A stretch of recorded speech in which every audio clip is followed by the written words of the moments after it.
Me chamo Murilo, eu sou colega também, sou médico, trabalho aqui em São Lourenço. A minha prática principal é a área de imagem médica. Eu me especializei em medicina nuclear e ultrassonografia e radioterapia com materiais radioativos. Essa foi a primeira história. Então, sempre gostei muito de tecnologia e tenho muito a ver com o som também. Faço ultrassom, mas também faço som sem ser ultrassom. E vou falar para vocês um pouquinho hoje sobre água, mas incrível a sintonia, as coisas que a Nélida falou, tem tudo a ver com o que a gente conversou durante o dia, tem tudo a ver com o que a gente vai falar um pouquinho, tanto a minha apresentação quanto a da Cíntia. E eu vou fazer uma reflexão com alguns apanhados para a gente entender a importância da água. A Jaque vai trazer depois para a gente alguma coisa de ordem mais prática em relação ao tratamento com as águas, então eu tomei a liberdade de fugir disso também, porque... Então eu vou falar um pouquinho sobre saúde e água, mas fugindo um pouquinho. É uma maneira de a gente entender um pouquinho a água, usando outros contextos que se relacionam, e espero que vocês façam uma pequena viagem, como foi a minha, quando imaginei falar um pouquinho sobre isso tudo, tá bem? Então, água e saúde, por aí. Então, para a gente entender um pouquinho por que a água virou tratamento, do ponto de vista médico ou de saúde, a gente volta um pouquinho. Eu vou falar para vocês um pouquinho dessa trajetória, é uma linha, uma forma de ver. Se a gente for olhar para trás, lá para a mitologia, a gente vai enxergar formas diferentes de entender a mitologia. Então, o que eu vou passar para vocês é uma dessas linhas, não é necessariamente a mais conhecida, mas enfim, permite que a gente se entenda um pouquinho. Então, lá atrás, vamos imaginar um ser chamado Urano, ou que também era chamado de Celos, que era o céu. E esse Urano se apaixona por Gaia, pela Terra, que também é chamada de Telos. Posso? Acho que talvez para cá. Ok? Então, o céu e a terra se casaram e tiveram vários filhos. Mas entre esses filhos tem um cara muito interessante que é chamado de Saturno, ou em Cronos, em grego, Saturno para os romanos. Nós vamos falar um pouquinho sobre culturas e vamos entrar muito em coisas romanas, por uma questão de que talvez ali seja um dos berços de toda a estruturação do nosso conhecimento ocidental, tá? Em função da importância que teve no passado. Então, Cronos, que era filho de Urano e de Gaia, Cronos também se casou, aquela é a esposa de Cronos, esposa de Saturno, chamada Reia. Eles tiveram vários filhos. Nós estamos falando da época dos titãs da mitologia. E ela tinha uma coisa curiosa, Cronos foi o primeiro ser a dar uma definição de tempo. Por isso falamos em cronômetro, medida de tempo, tá bem? Cronologia da crenoterapia, por exemplo. Então, na mitologia, para indicar que o tempo era medido e que ele se encerrava e iniciava um novo ciclo, Cronos, que a gente está vendo aí, era o deus que regia a semeadura e a colheita, a agricultura, os ciclos. Nós temos ciclos de tempo.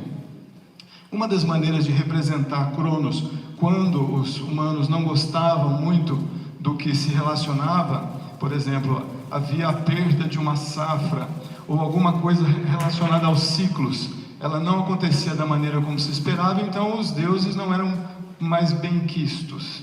Então dizia-se que Cronos comia os seus filhos logo que nasciam. Então, cada vez que Rhea dava à luz a um pequeno ser, entregava para Cronos e ele mandava e comia os seus filhos, exceto por um. Rhea conseguiu dar uma enganada. Aliás, enganar o coitado do marido não é uma tarefa difícil, porque a gente é muito besta, então é muito fácil. Então Rhea fez uma coisa muito muito simples. Ao invés de entregar um bebê para Cronos comer, ela entregou uma pedra envolta num pedaço de pano. E Cronos, como todo marido, comeu achando que era um bebê, coisa mais simples. Ali havia uma pedra específica, era uma pedra de ônfalo. Ônfalo é umbigo, e enfim, é um tipo de pedra. Tem muita coisa interessante a respeito disso, mas em outro momento. E aí, ela escondeu esse filho que nasceu. Esse filho era Zeus. Zeus é um cara muito conhecido. Alguns detalhes interessantes. Eu tenho uma relação de proximidade cultural com a Itália e estudo bastante isso, tive muitas oportunidades, e na região que os meus antepassados viveram, tem uma coisa interessante: parte daquela gente não conseguia falar a letra D.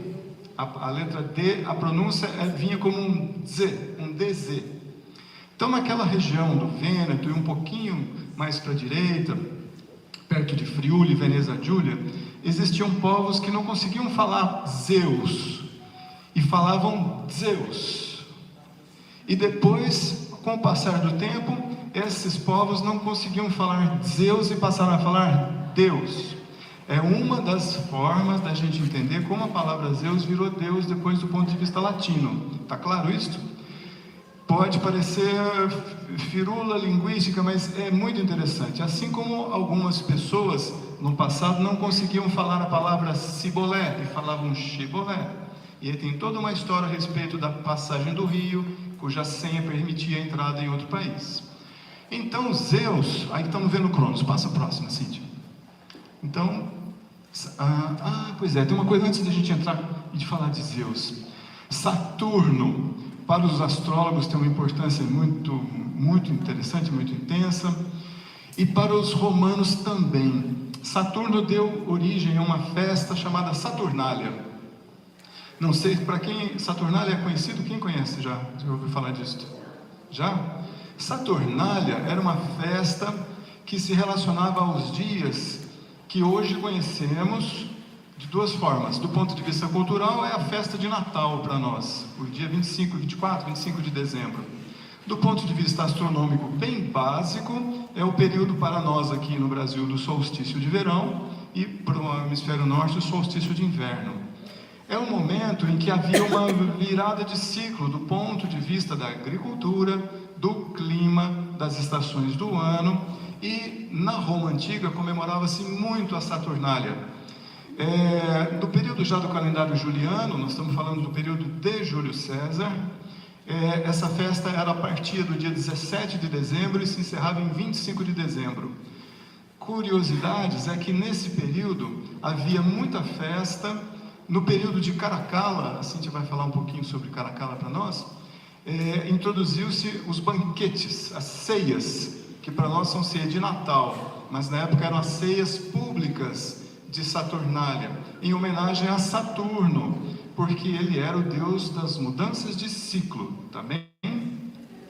E o que isso tudo tem a ver?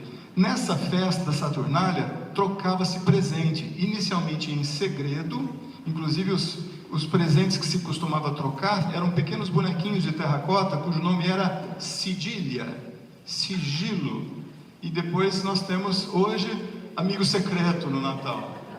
É muito interessante porque os ciclos vão passando, mas a gente revive de alguma maneira coisas que estão lá atrás. E a crenoterapia pode entrar num ciclo moderno, mas aproveitando coisas boas que aconteceram lá atrás. Nós vamos chegar nisso daí. Então, Saturnália à parte, que é interessante, vamos lá, Cíntia. Esse é Zeus, personificação do que depois do mundo latino será Deus, tá bem? Zeus tem uma coisa interessante, Zeus em grego, né? Jove em italiano, Júpiter depois mais modernamente. Zeus também teve um filho muito interessante, Apolo. Toda vez que se fala sobre um deus grego, a maioria das mulheres vai falar que era um Apolo, aquele cara era um deus grego. Apolo era o cara, ele era deus de um monte de coisa, ele era deus da saúde, da medicina, da beleza, da perfeição, ele se achava bem interessante. E Apolo, pode passar mais um bem agora? Interessante. Aí, lá, nós estamos falando de Júpiter agora. Pode passar mais um bem. Acho que vai ser a figurinha do Apolo. Olha aí. Ele era o cara. Saradão. E Apolo, em latim antigo, era chamado de Febo, o iluminado. Apolo também, seguindo essa história de ter filhos interessantes, Apolo também se casou. Apolo tinha uma irmã gêmea chamada Artemísia. Para quem estuda aí fitoterapia e mesmo do ponto de vista da homeopatia, tem muita coisa interessante no estudo filosófico da Artemísia. Enfim, Apolo era irmão de Artemísia e ele casou com Corones. Ele se apaixonou por Corones. Numa das vindas dele para a Terra, ele se relacionou com Corones, que era uma princesa prometida para o primo lá, por causa daquelas relações de casamentos arranjados, tá? Mas aí ela engravidou do Apolo. Olha só que coisa aconteceu. E óbvio que ela não teve um fim muito bacana, tá? Ela acabou morrendo na hora do parto. E Apolo, arrependido, porque Apolo queria que, quando Apolo soube que ela ia se casar com o primo, ele queria que ela morresse. E aí, para ele não sujar as mãos de Apolo dele, ele mandou a Artemísia, que era irmã dele, era gêmea, se fantasiar dele para poder ir lá e matar Corones. A coisa deu toda errada, mas Corones morreu. Nesse nascimento, surge esse serzinho que nós vamos ver para frente. Cintia, pode passar mais um, que era chamado de Asclépio. Asclépio para gregos, Esculápio para os romanos. Na verdade, Asclépio se escrevia Aesclépio, e daí para Esculápio foi muito simples, foi uma questão de poucas centenas de anos e a coisa virou. Como Apolo já era um deus da medicina, um deus da saúde, Asclépio seguiu os seus passos. Só que ele seguiu os seus passos, como ele era filho de um deus, ele tinha esses poderes, esses dons de um Deus, mas ele estava encarnado. Então ele foi um tremendo curador. E ele tinha um capricho, vamos falar assim, ele tinha uma capacidade dentro das suas curas de também ressuscitar os mortos. E aí aconteceu uma confusão, porque o tio dele, que era um dos irmãos de Apolo, que cuidava do submundo depois que as pessoas morriam, começou a queixar de que Asclépio estava ressuscitando muita gente, então estava despovoando o submundo. Vocês percebem que mudam os tempos, mas as queixas são as mesmas. Olha, a tarifa de transporte público da Roma Antiga era um absurdo. A de hoje também é. O preço das coisas era, gente, é a mesma história, só muda de endereço e de tempo. Disso uma vez, eu e a Cíntia estávamos conversando e concluímos, como todo mundo, as provas de hoje são as mesmas das de ontem. Se ainda estão presentes, é porque nós ainda não passamos nelas com valentia e sei lá o quê. Então, no momento em que nós não tivermos mais necessidade dessas provas, virão outras, quem sabe mais leves. Mas as provas de hoje, este planeta que nos acolhe com tanto amor, oferece essas provas. A prova da dor, a prova da humildade, a prova da soberba, a prova de todas essas que nós todos conhecemos e que nós pisamos e caímos, né? Vamos lá. Asclépio também teve filhos. Entre os vários filhos de Asclépio, eu vou destacar duas filhas, eram irmãs muito interessantes. Uma se chamava Higieia, na cara, né? Higiene. A outra se chamava Panaceia. Panaceia, que depois, na Roma, vocês sabem, Roma conquistou a Grécia, ainda muitos anos antes de Cristo, né? E parte da Grécia ia até acima de Nápoles. A Sicília era chamada de Magna Grécia, o sul da Itália, tudo era Grécia. Tanto que algumas dessas coisas que eu falei para vocês, que surgiram na mitologia grega, aconteceram aos pés do Monte Etna, do vulcão Etna, na Sicília, e do Vale de Ena. Por exemplo, essa insatisfação de Hades, o rei do submundo, para que o mundo dele não fosse exposto ao sol, Apolo era o deus do sol, ele não queria, os mundos foram divididos, né? Netuno ficou, Poseidon para os gregos ficou com os mares, Hades ficou com o submundo, né? Zeus, depois, quando matou o seu pai com o raio, ficou com o céu. Então, Higieia e Panaceia. Higieia cuidava da manutenção da saúde e a prevenção das doenças. Higiene serve para a gente não ficar doente. E Panaceia cuidava das doenças, dos doentes, quando as coisas já aconteciam. Estão acompanhando até aqui? Está tranquilo? Ok. E essas duas, elas deram origem, teoricamente, aos discípulos de Asclépio, que ficaram conhecidos como Asclepíades. E aí, essas pessoas que estudavam a saúde e a doença foram passando esses conceitos para as gerações seguintes. E aparece um cara ali, na 17ª geração dos seguidores ou discípulos de Asclépio. Esse cara se chamava Hipócrates. Hipócrates, ele é conhecido ocidentalmente como o pai da medicina. Tem tanta coisa bacana de Hipócrates que não seja isso, sabe? E Hipócrates foi um dos membros de um grande grupo que escreveu muita coisa sobre saúde, sobre medicina, que depois ficou conhecido como Corpus Hipocráticos, que é uma coleção de escritos que fala da saúde e da doença. Hipócrates, caprichosamente, estudou numa região, uma ilha que se chamava Cos, que se ocupava mais de prevenir as doenças. Então estudavam mais os escritos teoricamente deixados por Higieia, enquanto outros médicos, Nicômaco, se não me engano, foi o expoente mais conhecido, que estudava na costa, não na ilha, na cidade de Cnidos, e que estudava mais sobre o tratamento das doenças. Olha, desde lá a gente tem essa frescura de homeopatia, alopatia, prevenção, tratamento. Nós temos uma coisinha que precisa mudar em algum momento. Nós precisamos casar logo esse povo aí, porque eu acho que é o caminho do meio, entende? Então, desde aquela época, quando eu estudei homeopatia, era interessante, eu era radiologista, né? Eu trabalhava com imagem, e tinha cirurgião junto comigo ali também, a gente fez a pós de homeopatia juntos, um grupo grande, e ficava essa coisinha, mas você vai dar essas bolinhas, no fundo eu vou tirar a vesícula, sou eu que vou cortar e tirar a vesícula. Eu falava assim, depois que você cortar, esse paciente vai sem vesícula, vai ficar com indecisão, vai ficar um cara indeciso, não vai mais começar, vai ficar inseguro em relação diante das coisas da vida, ele vai me procurar de novo para a homeopatia para tratar a besteira que você fez de tirar a vesícula dele. É assim, funciona assim. A gente pode fazer de um jeito diferente, tá? Então, Cíntia, passa mais um para nós. Esse é Hipócrates, tá bem? Ele é um dos representantes da escola de Cos. Pode passar, olha. Tá bem. Por que eu falei isso? Porque a crenoterapia, ela também ocupa, ela vem dessas duas escolas. Crenoterapia, hidroterapia, terapia hidropínica, balneoterapia, como a gente está vendo um pouquinho, gente, é tanta coisa e tanta coisa boa, que a gente é difícil ficar sintetizando.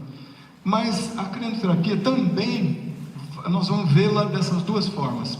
E aqui eu vou entrar num campo para vocês, falar um pouquinho mais sobre a parte da Higieia, tá bom? Porque nós vamos entrar um pouco sobre como é que nós podemos fazer, talvez, os balneários hoje, a crenoterapia, se modificar. E eu vou usar uma proposta no final da fala, tá? Vamos lá. Então nós vamos falar sobre usos e costumes. Passa mais um aí, Cintia. Olha que coisa interessante. Alguém sabe que lugar é esse? Levanta a mão, não fala não. Alguém sabe o que é isso? Duvido que vocês saibam. Não vai saber. Alguém já ouviu falar das vestais? Já ouviu falar, as virgens vestais.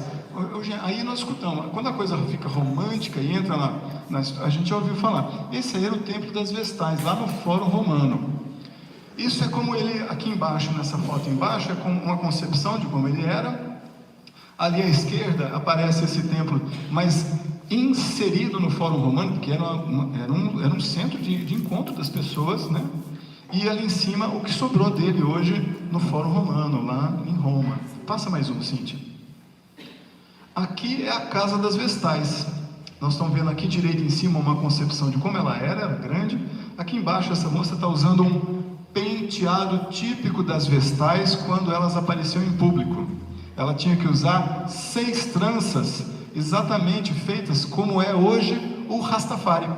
A forma de trança do Rastafari hoje, as vestais usavam isso 2000 anos atrás. 6 tranças. E uma 7ª que ficava oculta pelo um tecido que eles colocavam na cabeça. Tá? E aqui, à esquerda, vocês estão vendo uma vestal fotografando outra ali? Uma delas eu conheço as duas. E é o que sobrou dessa casa das vestais hoje. É muito pouquinho, tá? Qual era a importância dessas vestais? Elas mantinham o fogo sagrado da deusa Vesta, não podia apagar. Elas se recolhiam, muitas eram escolhidas logo na tenra adolescência, outras mais tarde, tinham que viver uma vida semi-reclusão, com uma série de rigores, tá? Mas havia uma coisa interessante, isso a gente aprende lá. Uma vestal, era a única pessoa que tinha um poder superior ao do imperador romano para salvar alguém condenado à morte. Quando alguém era condenado à morte, por qual motivo fosse, ao passar pelo Fórum Romano, chegar próximo da cloaca máxima para poder receber a sua sanção e depois ver o tipo de morte, se uma vestal apenas levantasse a mão e indicasse ao imperador que aquela pessoa deveria ser salva, não se perguntava o porquê, e tudo o que havia acontecido do passado dele era esquecido, e ele era salvo. Ninguém, nem o imperador, podia ir contra a lei e depois tirar uma pessoa que era condenada à morte. Uma vestal podia. E a água é uma vestal. Nós vamos ver lá. Pode passar, Cíntia. Aqui é outra, só coisas para a gente ver como as coisas mudam, né? Isso daí era um banheiro público no período romano. Olha só, naquela época as pessoas iam no banheiro, mas iam tudo junto, bater papo, sentavam um do ladinho do outro, né? Hoje para nós isso é doido, não vai acontecer. Se um de vocês me convidar para ir no banheiro, eu não vou, não vai ter essa. E assim, do ponto de vista de higiene, os romanos eram muito, muito rigorosos com essas coisas, tá? Mas esse era um banheiro público. Pode passar, Cintia. Aí, olha só como a coisa ficava. Era uma festa, porque as pessoas iam bater papo, falar da vida dos outros, falar sobre um monte de coisa, né, que acontecia aí. Passa mais um. Então, como era e como é hoje. Inversão de valores, não no sentido ruim, tá? Eu quero que vocês entendam o seguinte. Na crenoterapia, a gente pode pegar coisas do passado cujos valores foram invertidos. A Nélida falou pra gente que lá atrás as termas romanas eram públicas, as pessoas frequentavam. Nós vamos ver isso daqui a pouco, a Cíntia vai destrinchar isso pra gente de uma forma linda. Depois, na Idade Média, não se tomava banho. Aliás, tomar banho era uma maneira de você, entre aspas, propagar uma doença. Então era considerado de bom tom um banho por ano.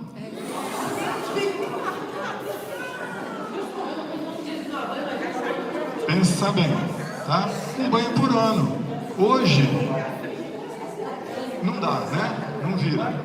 Da mesma maneira, as termas, os banhos eram públicos. Então a turma juntava muita gente. Vocês vão ver quantas pessoas por dia frequentavam uma terma romana. E todos, uma vez por ano. Isso. Entre os séculos 13 e 16, era um banho por ano. E o banho era público. Todo mundo peladão, dentro lá das piscinas, das termas, mas isso não tinha conotação sexual, tá bem? Isso é cultura, precisamos entender os contextos. Hoje os banhos também são individuais, você vai lá tomar o seu banho. Vai tomar banho com outra pessoa, já vão falar, valeu. Exceto situações convencionais, por exemplo, você está praticando um esporte coletivo, vai estar todo mundo toma banho no mesmo lugar. Então é interessante como a gente foi gerando complexidades na maneira de pensar. E isso, por um lado, trouxe muita modernidade, e por outro, afastou a gente de uma certa inocência lá atrás e uma pureza de pensamento que permitia que as coisas acontecessem sem frescura. Tá claro isso aqui? Joia. Vai, Cíntia. Tratamentos da antiguidade, para vocês terem uma noção, uma ferida era coberta com uma pasta feita com fezes de jumento, azeite, aceto balsâmico e uma ervinha para dar um cheirinho bom. Colocava isso nas feridas. Por vocês terem uma ideia, um chumaço feito com lã da ovelha tosquiada em certa época do ano, mesclado com um pouquinho de... esqueci o nome da erva, e colocado com um pouco de aceto, aquilo era um método anticoncepcional, era o diafragma de hoje, tá? E colocava lá no fundo vaginal para a mulher ter relação. Quem fazia muito isso eram as mulheres cuja profissão naquela época era, no contexto cultural da época, normal. A prostituição, por exemplo, era regulamentada. Sabe como que era a prostituição no período romano? Ficha, igual a fichinha de telefone que a gente comprava. Você comprava a fichinha com direito a o que quer que fosse. Tinha fichas diferentes para o que você queria lá. E aquilo era mais caro do que um pão e mais barato do que uma garrafa de vinho. E era uma coisa normal, fazia parte daquela época. Não estou falando de mulheres só. Mulheres ou rapazes, era a mesma história. Contexto cultural. O que a gente pode trazer desse período, gente, são as coisas boas. Pode passar, né? Deixa eu ver se pode passar. As águas apresentam muitas características diferentes dependendo da sua origem. Elas vão ser classificadas com relação aos seus resíduos. A Jaque vai falar bastante para a gente. Carbonatadas, sulfatadas, elas podem ser classificadas quanto à temperatura, quanto à quantidade de material radioativo. Isso é uma coisa muito legal, porque a radiação pode ser benéfica. A gente precisa entender que a radiação é útil e, obviamente, sabendo controlar, né? Uma coisa que ela não existia até ser reconhecida, assim como o espírito hoje, para muita coisa na ciência, não é reconhecido porque não é medido, quase, tá? Então, o que acontece muito é que alguns sensores, isso eu vi um trabalho, aliás, sabe o que é interessante? Na PubMed, no site que cuida da indexação de trabalhos médicos, tem 2.900 trabalhos médicos sobre águas minerais. Para vocês terem uma ideia de que a ciência estuda muito. Então, muitas propriedades e terapêuticas e muitos efeitos são realmente comprovados. Não é uma questão da gente falar assim, mas essa água vai funcionar para isso? Vai. Uma das questões, passa bem, para a gente ir para frente. Olha que interessante. Tem águas que são ou radiativas ou têm resíduos naturais, porque elas transitam pelo solo, pelo interior da terra. Nós vamos ver um trabalho científico mostrando que tem mais água no manto, na parte mais interna da terra, do que na superfície, tá? Isso daí é uma foto de uma ilha. Mostra a próxima. Está vendo esse amarelão aí? Olha que legal. Esse amarelo é enxofre. Essa aí é uma ilha que fica, é um arquipélago chamado Ilhas Eólias, pertence à Sicília e é um lugar bom demais na conta. Ali morou um poeta muito conhecido chamado Pablo Neruda, numa ilha vizinha ali. Aliás, para quem quiser assistir aquele filme O Carteiro e o Poeta, vai ver bastante coisa daí. É lindo o filme, vale. Então esse amarelo aí é enxofre exposto. Quando o vulcão rachou, ele deixou exposto esses minérios. E como o enxofre, ele tem um cheiro muito forte e vinha do interior da terra, também começou a surgir mitos modernos de que lá dentro o diabo, ou o que quer que se chame assim, tem um cheiro ruim. Sentiu um cheiro de enxofre, tem pessoa que fala, nossa, tem uma coisa aqui, está debaixo, tá? E a gente usa água sulfatada, a gente usa enxofre nas águas de forma natural. Que é isso? A gente tem que começar a aliviar um pouco. O pensamento da gente é muito pesado, porque tem carga cultural demais, tá? Pode passar, né? Essas são as termas da ilha de Vulcano, que é interessante, as pessoas estão se banhando numa água, enchendo de enxofre. Vai ficar um cheirosinho, vai. Vamos lá. Estudo e uso da água na ciência contemporânea. Pode passar, né? Eu estou indo aí. Eu trouxe para vocês alguns trabalhos muito modernos. Por que eu trouxe isso? Isso não vai falar que essa água serve para isso ou para aquilo, mas que a ciência moderna está abrindo os olhos de novo para a água. É um momento importante e para nós é uma oportunidade. Quando a ciência começa a usar a água para outras coisas que não eram muito convencionais, então é um momento de abertura. A gente tem que ser inteligente e perceber. É igual um lutador de boxe que percebe quando o seu oponente se fragilizou. É igual a gente, quando, por exemplo, em casa tem alguém com TPM, e você percebe a melhor hora de correr. Você sabe que é uma janela de oportunidade. Vai!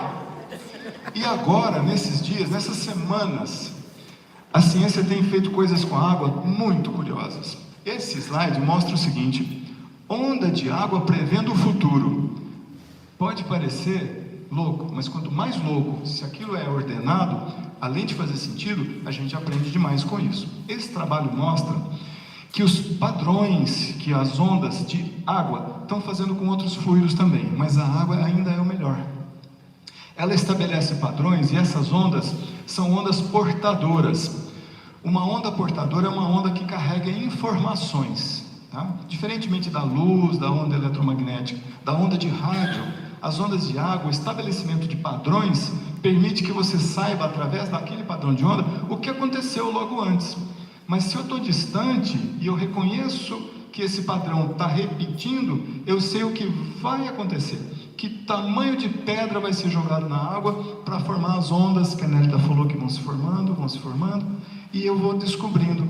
São análise de dados, ninguém vai prever o que vai comer amanhã, não é esse o caso, tá? Soliton são ondas solitárias. Esse é um trabalho muito interessante, tem a referência para quem quiser aprofundar um pouco mais, pode passar, bem. Isso, tem gente aqui que eu sei que gosta muito de astronomia, então tem um trem bem novo aí. A água é tão importante para nós, seres humanos, que ela já estava aqui antes da Terra ser formada. Esse é um conceito muito moderno, existem algumas teorias que estão ganhando muita força em relação a isso. Esse slide mostra uma coisa interessante. O pessoal está estudando chamados de discos, nuvens de poeira cósmica, discos de protoplanetas, que vão se formar em algumas galáxias distantes. Existem assinaturas de elementos químicos que você consegue fazer através de mensuração por radiotelescópios, por telescópios que captam certas frequências de onda. E uma delas, usando a água pesada, usando o deutério, que é a água o H2O, mas tem um a mais, tem um hidrogênio a mais. Ela deixa um rastro. Esse rastro consegue ser captado pelo radiotelescópio e você vê que ali tinha água. Então, quando tem um disco de material próximo de uma estrela, onde vão se formar planetas, ali já tem a água, já tem essa assinatura da água. Então, quando a Terra foi formada, já havia água aqui. Ela se formou num berço de água. Isso ganha uma outra importância para a gente. Filosoficamente, a nossa relação com ela, a relação do planeta Terra com ela, já acontecia antes da Terra ser formada. Então, filosoficamente, isso é fundamental para nós. Cíntia, faltam acho que 2 slides, se não me engano. Isso. E como é que a gente consegue ver coisas interessantes? Nós conhecemos uma vez um casal, quando nós estávamos no Santuário do Caraça, lá em Catas Altas. Esse rapaz era um geólogo, e ele estudava esse trem aqui, ó. Inclusão de água dentro de cristais, especialmente diamantes. Se eu tenho água dentro de um cristal, e esse cristal tem muitos e muitos milhões de anos, eu já tinha água ali dentro. E você consegue saber se esse cristal vai crescer, se ele vai aumentar, dependendo do tipo de inclusão que ele tem lá dentro. Então, um cristal, que é mineral, é vivo, e parte dessa vida você consegue mensurar dependendo da inclusão de água que tem lá dentro. Através desse estudo, percebeu-se que tem 6 vezes mais água no manto, embaixo da crosta, 6 vezes mais água do que nos oceanos da Terra. Então a Terra tem muito mais água do que a gente imaginava até a gente fazer o colegial há muitos anos. Tá bem? Passa bem. Pode passar aí algumas outras fotos dessa parte mesmo. Olha, uma foto de uma inclusão. Pode ir, mais um. E o último slidezinho de estudo. Hoje também conseguiu-se fazer o seguinte: pegar 2 raios laser com características específicas. Esses 2 raios laser sob pressão formam uma coisa chamada pinça ótica. É uma pinça mesmo, feita de luz. Eu pego com um objeto com luz. E eles isolaram uma gota d'água. Uma gota d'água. Essa gota d'água, pinçada entre 2 feixes de luz, eles perceberam, sem querer, que quando o diâmetro dessa gota d'água é o múltiplo da frequência de onda desse raio luminoso, acontece um fenômeno de ressonância. Sabe igual você está afinando uma nota do violão e a outra toca? Sabe quando você canta uma nota e você produz os harmônicos? Uma gota de água produz harmônicos e produz uma ressonância. Então, quando esse múltiplo, quando o diâmetro da esfera da gota d'água é um múltiplo do comprimento de onda, ela brilha, ela dá um pulso de luz, uma gota de água. E essa luz, quando ela incide tangencialmente a essa gota d'água, ela fica aprisionada em uma gota d'água. É uma prova material, física, de que a água aprisiona informação. Tá bem? Então, quando a gente fala que é homeopatia, que a gente já usou uma potência acima do número de Avogadro, CH12 para cima, que não existe mais matéria, não só tem uma aguinha, não tem mais partícula ali, mas como é que aquela informação fica retida? Essa é uma das explicações bem modernas, isso saiu faz uma semana e meia, de que a água retém, ela aprisiona a luz é um quanta, ela tem, são pacotes que carregam informações. Então eu tenho informação aprisionada ali, tá bem? Tá claro isso? Legal, pode passar. Ok, então eu vou passar lá para baixo. Seguinte, nós podemos estudar bastante. Por exemplo, eu posso falar para você, não fume, porque eu estudei na medicina que não é legal fumar. Mas eu posso dizer isso também porque eu não fumo. Eu vou ter uma outra força ao falar para você, não fume. Eu posso falar para você, não tome refrigerante. Eu posso falar isso para você não tomar, porque eu não tomo. Posso dizer com mais uma coisa, porque eu já tomei e precisei fazer um tratamento de canal, porque aquela merda me ferrou um dente. Posso falar isso para você porque diariamente eu atendo muitos pacientes por dia, e olha, mais da metade dos pacientes que eu atendo tem cálculo renal. E mais da metade dos pacientes que usam substâncias muito ácidas, o refrigerante é uma das mais ácidas, principalmente pela quantidade de ácido fosfórico, não é só a questão do pH, tá? Vamos lembrar que para alcalinizar um sistema humano, não é uma questão de pH. O limão alcaliniza o corpo, mas ele tem um pH baixo. Então o estômago vai acidificar o alimento. Então isso é uma outra história. Depois a gente fala sobre alimentos que alcalinizam, então. Mas eu posso falar porque é assim, eu vejo, estudo, comprovo, repito, essa é uma informação que está clara, está objetiva. Então a gente precisa mudar a relação com a água. E a proposta que eu queria fazer para vocês, para encerrar, é o seguinte: os balneários hoje estão parados, gente. A maioria das instâncias estão paradas, se a gente pensar bem, estão paradas. Os parques das águas, as pessoas vão lá dentro, passeio de pedalinho, olham para as árvores, curtem. Se a gente for fazer um cálculo de todas as pessoas que num dia entraram no Parque das Águas, mas tomaram as águas, alguém vai lá tomar uma aguinha, essa é ruim, vou lá tomar outra. Não dá, assim não dá. Então a gente precisa movimentar isso. Então a minha proposta é da gente começar a pensar no o que dava certo nos balneários lá atrás e que pode funcionar hoje. Algumas coisas interessantes. Era de graça ou era muito barato? Esse é um ponto. Era feito pelos imperadores. Cada cidade na Roma Antiga tinha as suas termas, não necessariamente com fontes minerais. As termas de Roma, por exemplo, não tinham fontes minerais. A água é trazida por aqueduto aos milhares de litros por segundo, e era aquecida dentro de uma terma. Vocês vão ver assim, a gente vai mostrar como é que se aquece para a água ficar termal, para o banho ficar quente. Então isso funcionava lá atrás, era de graça. Os imperadores construíam. Quem mantinha aquilo? Grandes empresários da época romana, porque eles tinham depois outras formas de, como chama esse trem? Facilitações, sei lá o que o governo melhorava. O que nós temos hoje? Leis de incentivo à cultura, ou sei lá o que. Pode fazer, uma empresa grande pode doar um dinheiro para o funcionamento público de um balneário, atender, aí sim, fazer um tratamento de 21 dias, fazer um tratamento de um mês, porque não adianta. Os romanos tomavam banho nessas termas todos os dias, fazia parte da rotina diária de um romano se banhar lá. Chegava lá, lutava ou praticava o esporte que tinha, suava, passava óleo no corpo, porque a questão estética para eles era muito importante, o corpo se sujava. Depois eles iam para uma sequência de banho, sequência de uso das termas, que assim a gente vai mostrar para nós. Eu quis trazer isso para reflexão, para dizer, é possível. Uma forma da gente que não tem dinheiro para bancar um funcionamento público de uma terma, por exemplo, mas a gente poderia pensar de um ponto de vista coletivo, doando uma coisa mais preciosa do que dinheiro: tempo. Porque cada segundo desta encarnação não volta. Eu tenho uma quantidade de segundos dessa encarnação que eu não sei conscientemente e que lá em cima alguém determinou. Então, é o bem mais precioso que eu acredito, é o tempo. Então, o que você vai fazer com o seu tempo todo? É possível a gente fazer um banco de tempo. É possível que a gente possa tentar. Gente, é possível viabilizar que a crenoterapia volte a ter a sua potencialidade, toda ela intensa e aberta, explodir.